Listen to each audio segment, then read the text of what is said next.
Dr. Han is at the Louisiana State University and has been dealing with, there you go, been working in the area of post-harvest physiology for quite a long time now, and actually also worked quite a bit with my major professor, Mike Collins, at the University of Kentucky. And he also has been working with another Mike McCormick, who recently retired. Many of you remember Mike McCormick from LSU, who's also done quite a bit of work with Silage over the years. So, Kun-Jun, appreciate you being here, covering the remainder of this subject. Thank you, Dennis. Well, after two good scientist presentation, it is very stressful, but I will do my best to talk about what I prepared today. This is a kind of an outline. What's the significance of Silage? Pretty much covered previous two presentation, but I will highlight Silage. I'm gonna kind of critics on the hay bales. Moisture density, it was there, but I eliminate because previous presentation covered that pretty good. So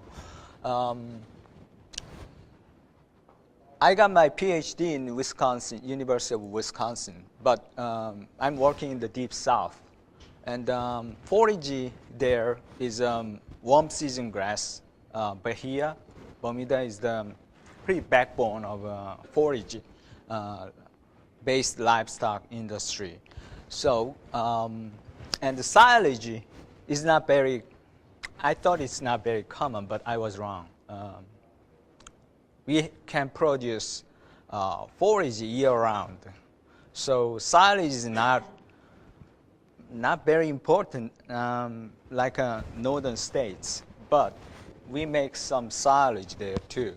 So I'm going to check what's the moisture content in the silage produced from the commercial farms in Gulf Coast area, Louisiana and Mississippi.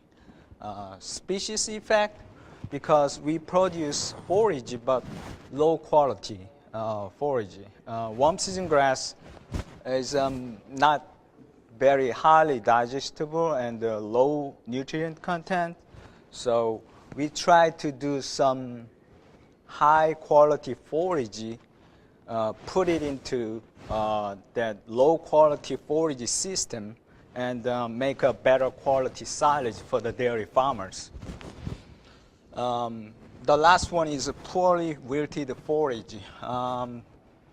When I was in Kentucky, the study was done with palm millet. As you know, palm millet is pretty productive, high biomass, but also have a thick stems. Wintertime in Kentucky at the time was really not sunny days. It's frequent rain and poor wilting condition. So I wilted that warm season annual grass, palm millet. It turned out to be 82% moisture, and we baled it. And guess what? We can smell the stinky silage from 20 feet away from the bales. It's very stinky. So I decided to take out some sample and incubate it. What kind of bacteria we can find, mostly bad bacteria. So let me critiques on some hay bales. Yesterday, presenter mentioned outside hay preservation is paying the barn construction fee expense. As you can see, this is a 5 feet diameter alfalfa bale stored outside 6 months. Physically, 6-inch weather layer.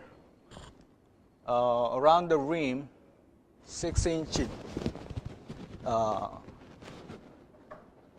wide part is depths maybe, weathered, and then total of 36% weathering loss. Very dusty, moldy, black color mold. So the relative feed value loss is from about 3% to 4% after 6 months of storage. Dry matter digestibility is 55% in the core part, 41 to the outer layer, bottom part 45.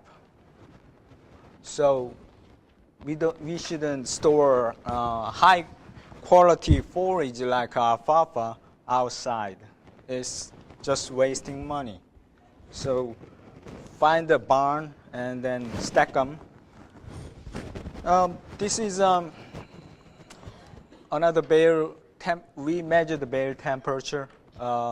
Orange line is a wet hay, stored 25% moisture level. And this green line is regular hay, alfalfa hay, 18% when baled. So it is, compared with the orange line, the green line shows some temperature rise after a week of bale. That round bale silage, the temperature measuring is a week earlier because it does not need to dry that week of period. So the point is, round bale silage temperature is slightly higher for a week, and then it getting to stable and close to the ambient temperature. That 25% moisture silage, as we measure this core temperature using the thermoconduct sensor, we cut the bale with a big hydraulic powered knife, cut it into half. The middle part is pretty dark, tobacco color, produced tobacco colored baleage in the Kentucky, and normally ADIN content in the regular plant is 3.15% to a little bit higher, but this one is more than 50%. So protein is bind by the sugar, and heat captured it. It's not utilizable by the animal.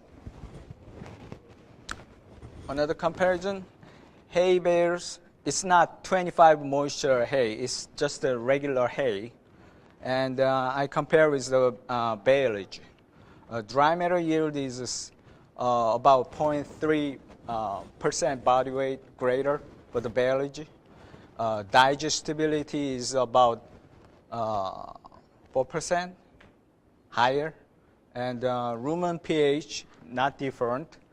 But ruminal ammonia concentration is greater for the baleage.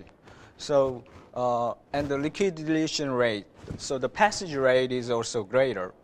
That all support a better quality, better digestibility of a baleage, alfalfa baleage. So the concerns, we already covered that thing, but long forage, usually baleage is just cut, wilted, and baled. So the plant material is pretty longer than the chopped silage, and therefore sugar release is not as much as chopped silage. The sugar in the cell is captured until it is naturally ruptured. And also density is lower because of the bigger particle. Wilting forage is always tricky. I use the microwave oven, and I think 5 or 6 trips to check the moisture. And finally, my microwave oven was burnt. And lab technicians ran into the field, and then Kun-Jun, your microwave oven is burnt. And then we got a fire and take out the forage, and suddenly catch a fire because it made the oxygen. So anyway, as a postdoc, dry matter content control in the big forage mass with small amount of forage sample, check the dry matter content. That is really tricky and was not easy. And high surface area to the weight ratio, Dr. Mug reported is problematic. Yeah, you can guess. Compare with big bunker silo or top silo. Round bale silage is wrapped with plastic. It has more surface area. So it can be more vulnerable to the damage and also ambient temperature, especially cold winter in Wisconsin. The fermentation process may be delayed. Storage period, 6 months. Somebody said it's risky. My case, it was okay, but I think I was lucky for that aspect. This is Dr. Collins. We baled almost everything. This is a corn, silage corn, harvest, and baled it using netting. The most problem of this is jamming. Corn stalk is too big, so it's jamming. So he's kicking the corn silage. He worry about my safety. He said, "Don't do that. I will do that." And then he, tried to solve that jamming problem. After baling, pH of the silage turned out to be very good, 3.5 to 3.6. It is as good as chopped silage. So, as Wayne mentioned, corn is a really good silage material. And we made silage, but we did not have enough fund, so we cannot do the well-organized feeding trial, but we just observational, trial. We feed that round bale. The animal consumed well, but only the ear. They sort out most of the stems. So this bale, if we have a bale grinder, it should be grind and fed with the mixed ration. It will be more efficiently utilized, but just open the bale, feed the animal. The utilization is pretty low, less than 40%. Wilting is always important because organic acid contribute 80% of buffering capacity. As we know, 1 unit of, for example, greater buffering capacity, you have 1 unit of acid, lactic acid, but the pH drop for the high buffering capacity crop is a lot slower. So we need to decrease the buffering capacity, and the wilting process actually decrease the organic acid in the plant material, and the buffering capacity usually lower. So, and cross-tier fermentation, we can avoid that with the good wilting strategy. And also, we don't use the fixed structure of a silo. Bale integrity is very important for the airtight sealing. So my question is, northern state producers pretty knowledgeable about baleage or silage, production. What about our deep south region farmers, producers? This is a result. I don't have a pH data. It is a shame, but pH is very hard to check. Sample should be delivered in a frozen state. If it's not, the pH of silage is kind of active, still active product. So bacteria is still functioning. pH measure from the lab delivered samples may be 3 or 4 days, we cannot check the pH. So just to check the moisture, you can see that this, pattern is the desirable moisture range silage. Warm season annual, warm season perennial, and the annual ryegrass small grain. Annual ryegrass, absolutely within the desirable moisture range. So producers really doing a great job for the annual ryegrass baleage production in terms of moisture control. Warm season perennial, about 50% baleages are in the desirable moisture range. This is warm season annual, like a sorghum Sudan grass. High moisture silage portion is more than 50%, 60%, something like that. So it's challenging for the warm season annual grass wilting. By the silage comparison, baleage sample number is 159 samples. Dry matter of baleage is 45.4% mean average, greater than chopped silage. But the crude protein and TDN between the two silages, there was no difference.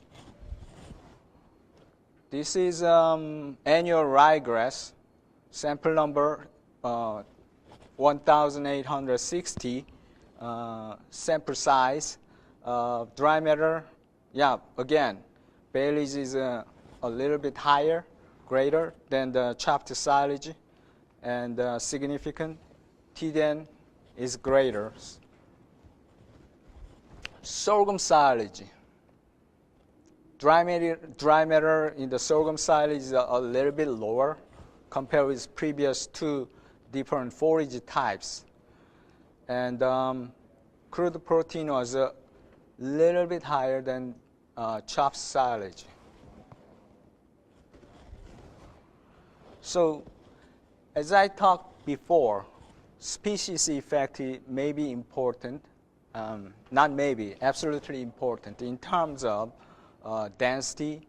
For example, alfalfa has a lower density than ryegrass because of the more stemmy and some greater pore size. Fermentable sugar is lower in the alfalfa compared with ryegrass. Buffering capacity, alfalfa has a greater buffering capacity than ryegrass. What about nutrient value? Greater in alfalfa. This is just pH data. Alfalfa high moisture and alfalfa low moisture.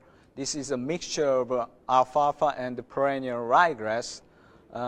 Pure stand perennial ryegrass, pH value is a lot lower than the two for treatment. And the moisture content is pretty consistent. The effect is pretty consistent. Yep. So perennial ryegrass has about 6% of lactic acid. The acidic, propionic, butyric acid, volatile fatty acid value is a lot lower or negligible amount. So those three silage, lactic acid production is lower, but other undesirable acid concentration is pretty lower or minor. So these three silage, I would say, yeah, it is moderate fermentation, but pretty stable as a stored forage. Dr. McCormick and I did some alfalfa Bahia grass baleage trial. As I told you before, the Bahia grass and Bermuda grass is very common. However, the quality is really low.